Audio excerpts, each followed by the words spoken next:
The scratch of pen on paper cut through the silence like a knife. Rosa stood frozen behind the thick velvet curtain in the Thomas Estate library, watching her entire future crumble with every stroke of ink.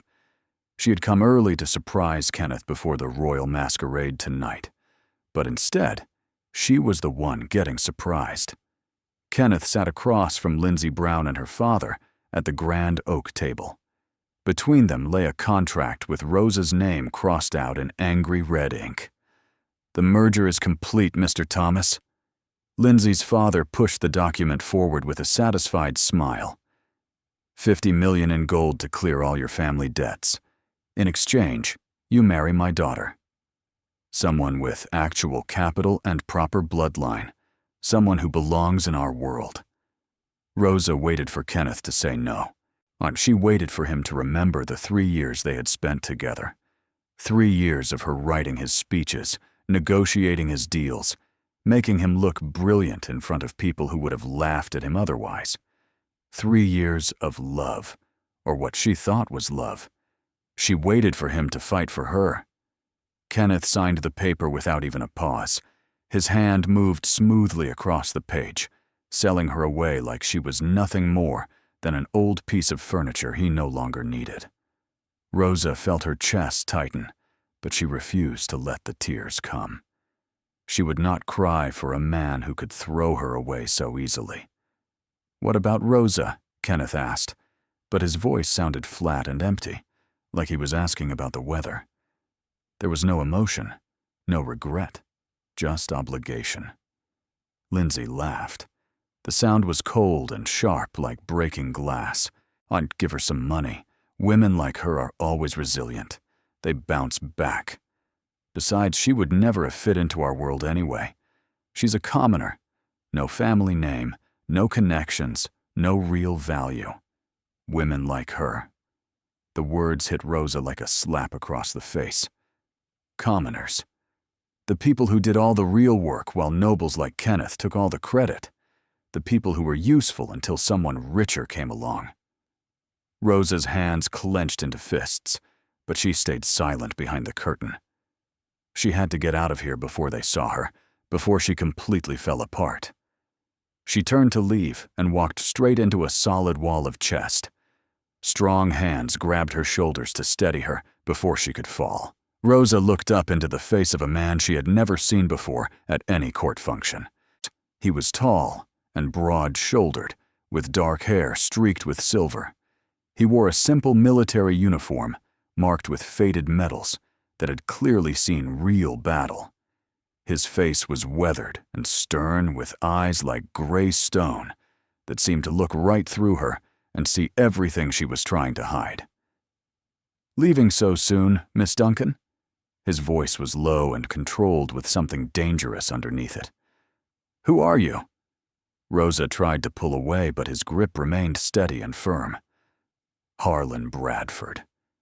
He glanced at the door she had been watching through, and then back at her. A slight knowing smile crossed his lips. A disgraced officer with nothing left to lose. And it appears we both have very good reasons to make the Thomas family regret their choices tonight. He extended one gloved hand toward her, like he was offering her something precious. "I have a proposition for you, Miss Duncan. One I think you will find very interesting." What Rosa did not know in that moment was that Harlon Bradford was not just some failed soldier cast aside by the kingdom. He was the man who decided which noble families rose to power and which ones fell into ruin. He was the shadow behind the throne, the invisible hand that controlled everything. And he had just chosen her. Rosa stared at his outstretched hand. Every logical part of her brain screamed that this was insane. She did not know this man. She had no idea what he wanted or why he was even here. But the sound of Kenneth's laughter drifted through the door behind her, and something inside Rosa snapped. She was done being invisible. She was done being underestimated. She was done letting people like Kenneth use her and throw her away. She took Harlon Bradford's hand. His grip was strong and warm even through the glove, Something flickered in his eyes that might have been approval or satisfaction, or perhaps just recognition. Two people who had both been discarded finding each other in the wreckage. The royal masquerade was already in full swing when Rosa arrived alone. She had gone home first and changed into the emerald green gown she had spent months planning for this night. It was supposed to be her grand debut as Kenneth's official fiancée, the night he would finally present her to the inner circle of the court as someone who mattered. Instead, she walked through the palace doors alone, with her head held high and her heart turned to stone in her chest. The ballroom was magnificent. 1,000 candles blazed from crystal chandeliers overhead, throwing dancing shadows across marble floors, polished to a mirror shine. Masked nobles swirled past in silks and velvets, worth more than most common people earned in their entire lifetimes. Rosa recognized nearly all of them, even behind their elaborate masks. She had memorized every face during her 3 years as Kenneth's shadow advisor. She had written half the speeches these people applauded. She had drafted the treaties they signed with such pride. She had negotiated the deals they celebrated, and not one of them knew her name. She moved through the crowd like a ghost, accepting a glass of champagne from a passing servant. The crystal felt fragile in her hand, delicate enough to shatter with just a little pressure, like trust, like promises, like hearts. Ladies and gentlemen, the master of ceremonies' voice rang out over the music and conversation. May I present Lord Kenneth Thomas of House Thomas and his betrothed, Lady Lindsay Brown of Brown Holdings. The crowd parted like the sea. Kenneth entered at the top of the grand staircase, with Lindsay on his arm, and Rosa's breath caught in her throat, despite everything. Lindsay wore gold, not just a gold dress, but a gown so heavily encrusted with jewels and precious stones that she looked like she had bathed in liquid sunlight.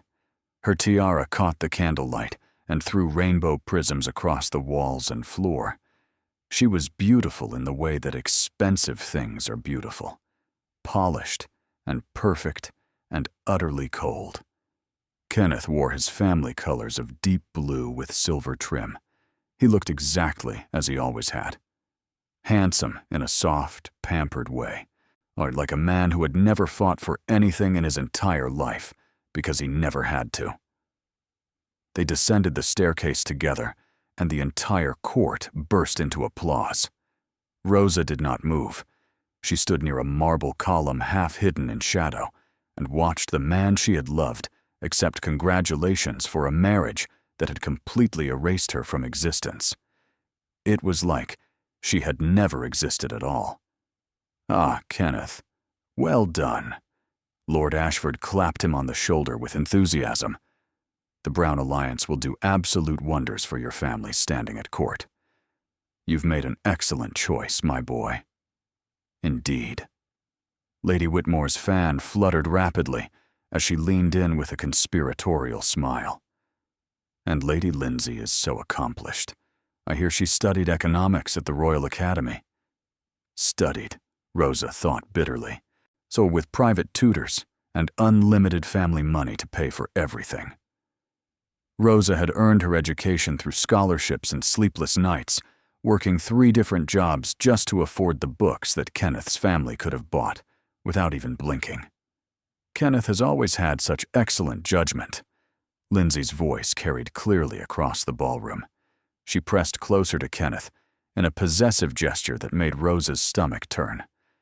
He understands the value of proper breeding and the right connections. Those things matter in our world. Proper breeding. The words landed like a physical slap. Rosa's fingers tightened around her champagne glass until she thought it might shatter in her hand. Of course, there was that unfortunate situation with his previous arrangement.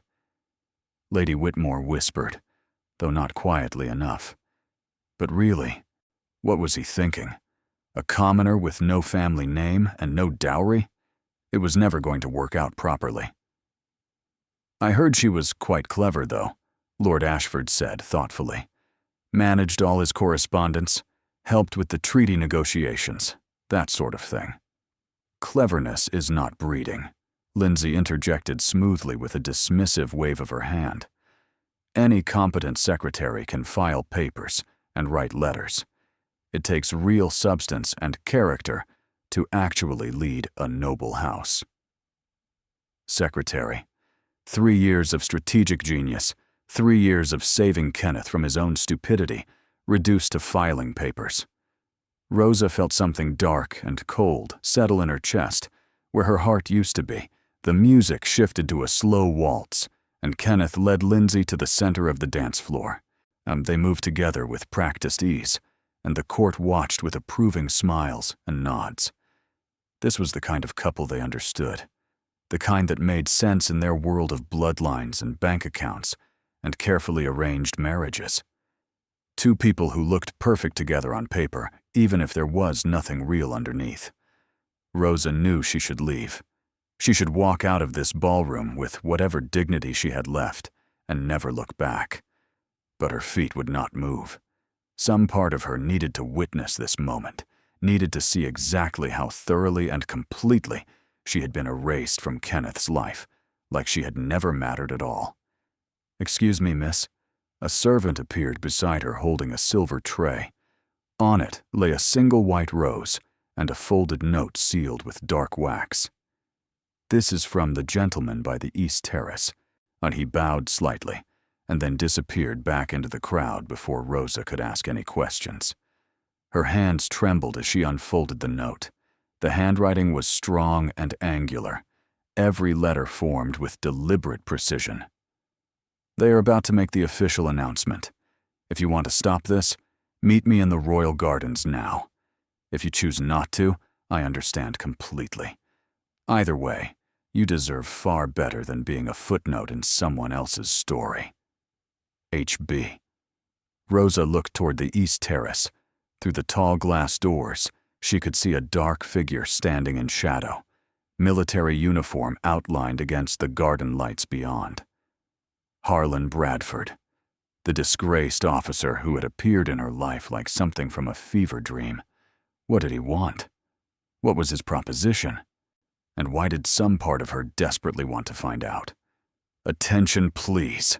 The master of ceremonies struck his staff against the marble floor 3 times. The sharp crack echoed through the ballroom. The music stopped immediately. The dancing ceased. Every masked face turned toward the raised platform, where Kenneth and Lindsay now stood, with both their families gathered around them like they were presenting some great treasure to the kingdom.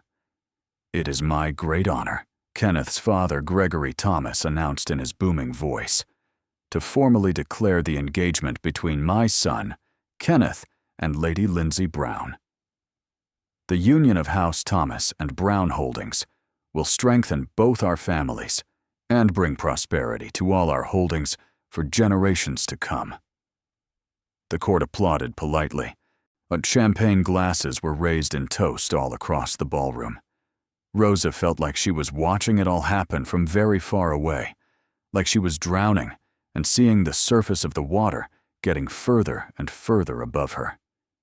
However, Gregory continued, and something in his tone made the entire room fall silent.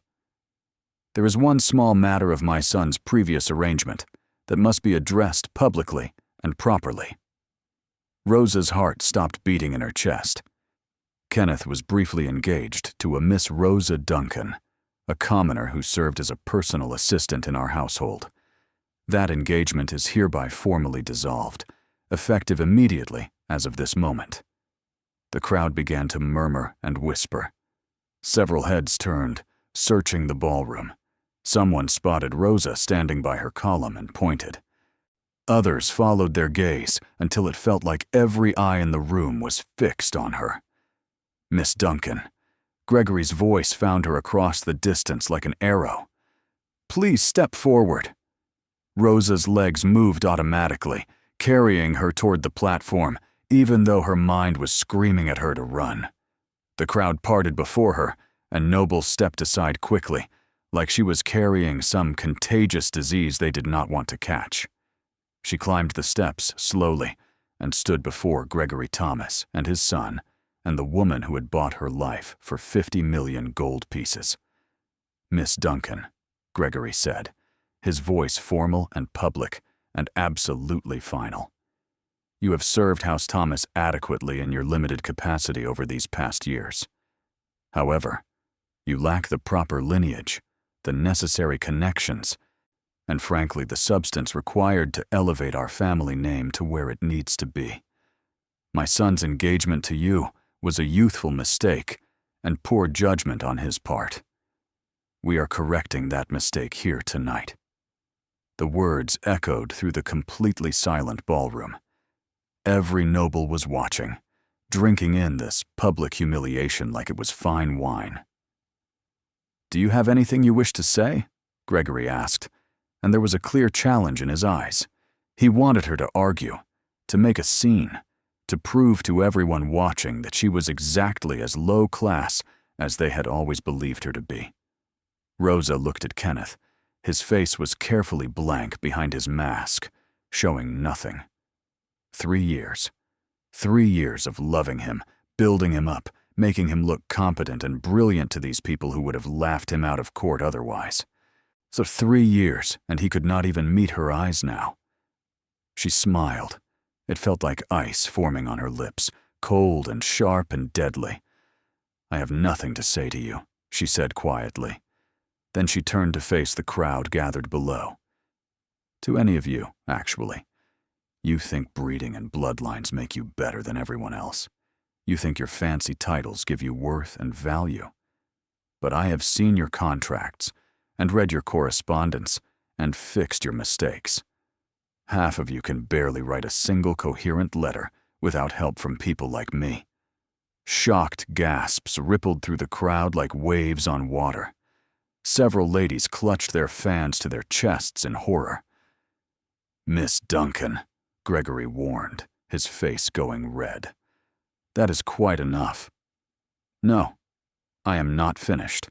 Rosa's voice stayed level and calm, but there was something deadly underneath it now.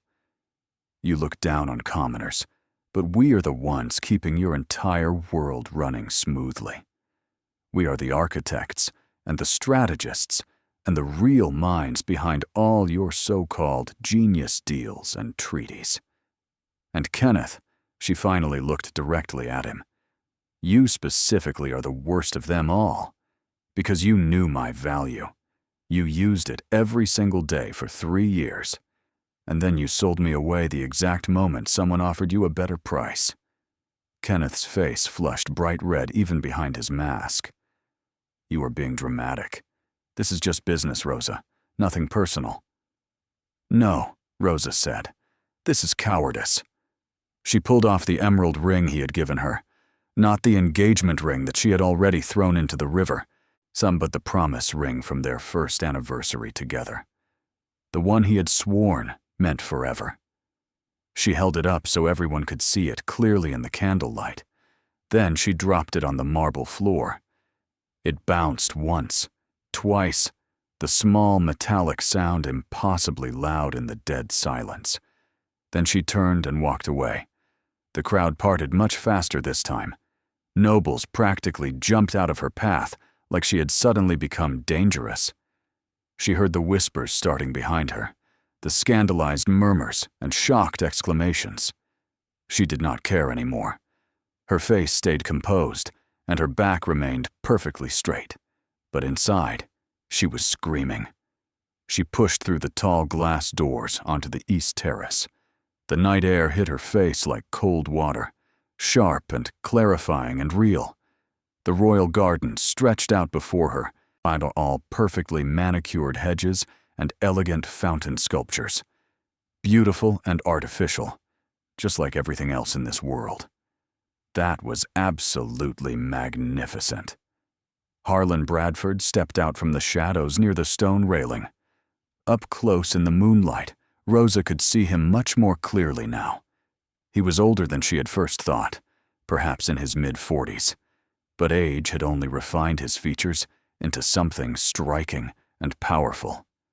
His dark hair was streaked with silver, and pulled back from a face that was all sharp angles and steady, knowing eyes. The military uniform he wore was simple dark blue wool with plain brass buttons, nothing fancy or decorated. But something about the way he wore it, the way he carried himself, suggested absolute authority. I just destroyed my entire reputation in front of the whole court, Rosa said, and her voice shook now that no one else could hear her. You spoke truth to power. Harlon moved closer. That is incredibly rare, and far more valuable than any reputation. Easy for you to say. Rosa wrapped her arms around herself against the cold. You are not the one they will be gossiping about tomorrow morning. Am I not? His smile was slight and knowing. A disgraced officer who was stripped of his rank and title for refusing to execute the king's enemies without proper trial or evidence. I have been the subject of vicious court gossip for 5 years now, Miss Duncan. I know exactly what you are facing. Rosa studied him more carefully. Why were you really stripped of your rank? Because I told the king that executing nobles based purely on suspicion, rather than solid evidence, would make him a tyrant instead of a just ruler. And Harlon's tone stayed completely neutral. He disagreed with my assessment. Very publicly, and very loudly in front of the entire court. That was you. Rosa remembered the scandal from 5 years ago. A high-ranking military officer dressed down by the old king himself, stripped of title and position in front of everyone. The court had talked about nothing else for months. You are the Iron Shadow. I was, he corrected gently. Now I am just a man with an ancestral home, some land, and a reputation that makes most nobles extremely uncomfortable. Then why are you here tonight at a royal masquerade? Why would you come back to a place that rejected you? Because the new king sends me an invitation every single year. Harlon's eyes glinted with something dangerous in the moonlight. He does that to remind me that I am still breathing at his pleasure, and could be removed at any moment if I displease him. Sounds like you and I have something in common then, Rosa said bitterly. Being constantly reminded of our place in the world. The difference, Miss Duncan, is that I stopped accepting the place they assigned to me a very long time ago, Harlon said quietly.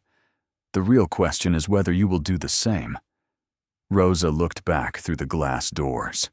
Inside the ballroom, the party had already resumed. Kenneth and Lindsay were dancing again. The scandal of Rosa's outburst was already fading into entertainment, something amusing to gossip about over breakfast.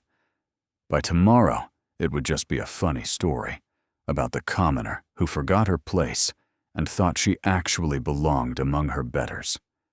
Your proposition, Rosa said, after turning back to face Harlon. In your note, you mentioned a proposition. What exactly are you offering me? Harlon reached into his coat and pulled out a folded document sealed with wax. A contract for 1 year of marriage.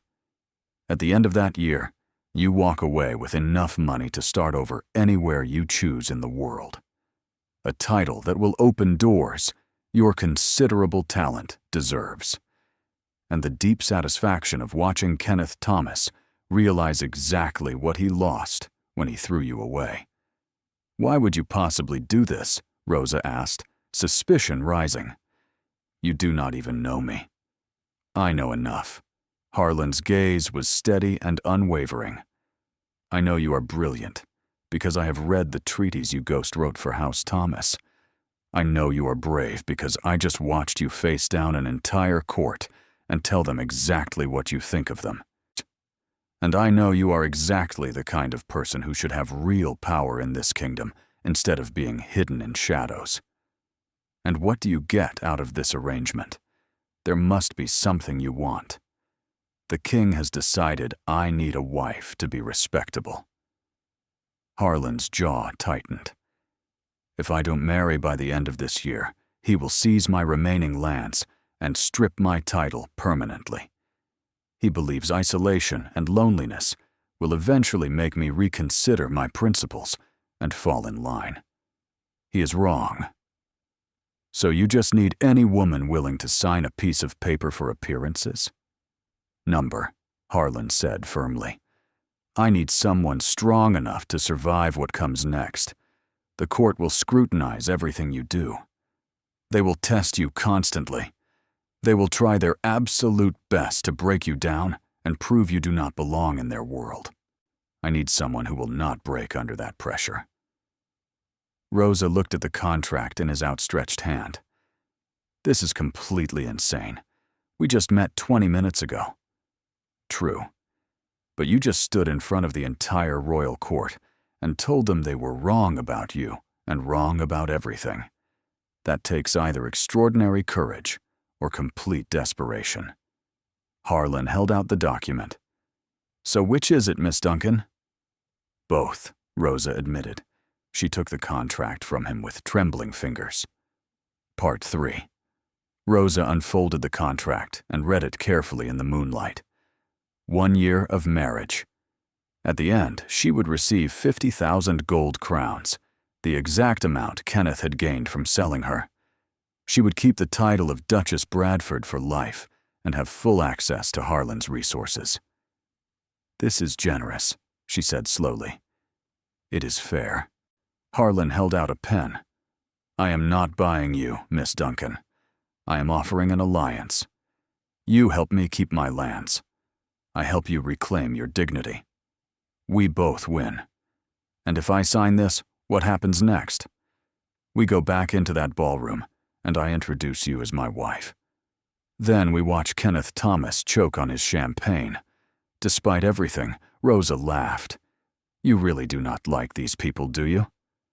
I despise them, Harlon said simply. They are parasites, wearing crowns. But I understand them, and I know how to beat them at their own game. Rosa looked at the contract one last time. 1 year. 50,000 crowns. A title that would open every door. And the look on Kenneth's face when she walked back in married? That was worth more than gold. She signed her name. Harlon witnessed it, then tucked the document into his coat. Welcome to House Bradford, Duchess. The word hit her like lightning. Duchess. Rosa Duncan, daughter of a seamstress and a teacher. Now Duchess of Bradford. This does not feel real, she whispered. It will. Harlon offered his arm. Shall we make our announcement? They walked back into the ballroom together. The party was in full swing. Rosa spotted Kenneth at the center of a group with Lindsay at his side, both laughing. The master of ceremonies saw them first. His eyes went wide. He struck his staff against the floor. My lords and ladies, His Grace, Duke Harlon Bradford. The music died instantly. Every head turned. Harlon walked forward with Rosa on his arm, and the crowd parted like water. They climbed to the platform. Kenneth and Lindsay stood frozen, champagne glasses halfway to their lips. Duke Bradford, Gregory Thomas said carefully. We were not expecting you. I was invited by His Majesty himself, Harlon said mildly. He does enjoy reminding me of my place. Gregory's eyes flicked to Rosa. I see you brought a guest. Not a guest, Harlon said clearly. My wife, Duchess Rosa Bradford. The ballroom erupted. Nobles gasped. Women's fans snapped open. Kenneth's champagne glass slipped from his fingers and shattered on the marble. That is impossible, Lindsay said sharply. We just dissolved her engagement. She cannot possibly be married already. Cannot possibly. What? Harlon's tone stayed pleasant, but something dangerous flickered in his eyes. Cannot possibly have married above her station? Which part troubles you, Lady Brown? Lindsay flushed. I only meant the timing. The paperwork was filed this afternoon, Harlon said smoothly. Witnessed and sealed. All perfectly legal. He looked at Kenneth. Congratulations on your engagement, Lord Thomas. Though I must say, I got the better end of tonight's arrangements. Kenneth's mouth opened, but no sound came out. Rosa smiled. "Hello, Kenneth?" "Rosa," he finally managed. "What are you doing?" "Getting married," she said. "Just like you. Though my husband actually chose me. Did not need 50 million gold to want me." Gregory stepped forward. "This is irregular, Duke Bradford. This woman has no training, no family connections." "No." Harlon cut him off. "She has a mind sharper than anyone in this room. She has strategic brilliance you people have been exploiting for years. And now she has my name, my title, and my full support. I suggest you remember that." The threat was unmistakable. Gregory went pale. "Now then," Harlon turned to the room. "I believe the festivities should continue. My Duchess and I will take our leave. We have a household to prepare." He guided Rosa toward the exit. The crowd parted silently, nobles pressing against walls to give them space. They almost reached the entrance when Kenneth caught up. "Rosa, wait!" He grabbed her arm. "You cannot do this. This is insane. You are marrying him for revenge. I am marrying him for a future." Rosa yanked her arm free. "Something you just took from me. I had no choice. My family needed the money." "Do not pretend this was sacrifice," she said coldly. "You signed me away without hesitation. You traded me like property. And now you are surprised someone else saw my value?" She stepped back. "I hope Lindsay's money makes you happy, because you will need it when you realize she cannot think her way out of a simple negotiation." She walked away with Harlon. Kenneth did not follow. The carriage waiting outside was simple black wood. The driver touched his hat. "Bradford Hall, sir." "Yes." Harlon helped Rosa inside. "That was either the bravest or stupidest thing I've ever done," Rosa said finally. "Often the same thing," Harlon replied. "How are you feeling?" "Terrified," Rosa admitted. "I just married a stranger. I have no idea what happens next. Next you meet the household staff. Then you sleep in a real bed. Tomorrow we discuss how to manage the court's response. And somewhere in there, we figure out how to live together for a year without killing each other." Rosa laughed despite everything. "You are very practical. I am a soldier. Practicality kept me alive." They rode in silence as the city gave way to countryside. Rosa leaned against the window, exhaustion catching up. "Harlon," she said quietly. "Yes? Thank you. For tonight. For seeing something in me worth defending." "I did not defend you," Harlon said. "You defended yourself. I just gave you a platform." He looked at her seriously. "But you are welcome. And Rosa, they were wrong about you. All of them. You have more substance than that entire ballroom combined." Rosa's throat tightened. She turned to the window before he could see the tears forming. The carriage rolled on through the night, carrying her toward a life she could not have imagined that morning. She was married. She was a duchess. She was free. And Kenneth Thomas could choke on it. Bradford Hall appeared from the darkness like a fairy tale. A stone manor rose from manicured grounds, 3 stories of windows and carved buttresses. But it was not the architecture that struck Rosa. It was the silence. No music, no bustling servants. The grounds were immaculate, but still, like a sword in its sheath. The carriage stopped. Harlon descended and offered his hand. Rosa stepped down onto gravel that crunched under her slippers. The front door opened. A line of servants stood waiting. Uniforms, identical dark blue with silver buttons. Military precision. Not a hair out of place.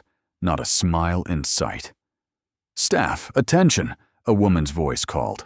They straightened, hands behind backs, eyes forward.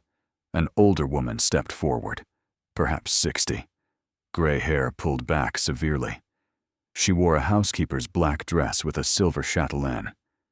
"Your Grace." She curtsied to Harlon, then to Rosa. "Your Grace. Welcome to Bradford Hall. I am Mrs. Shaw, head of household." "Thank you." Rosa managed. Mrs. Shaw clapped once.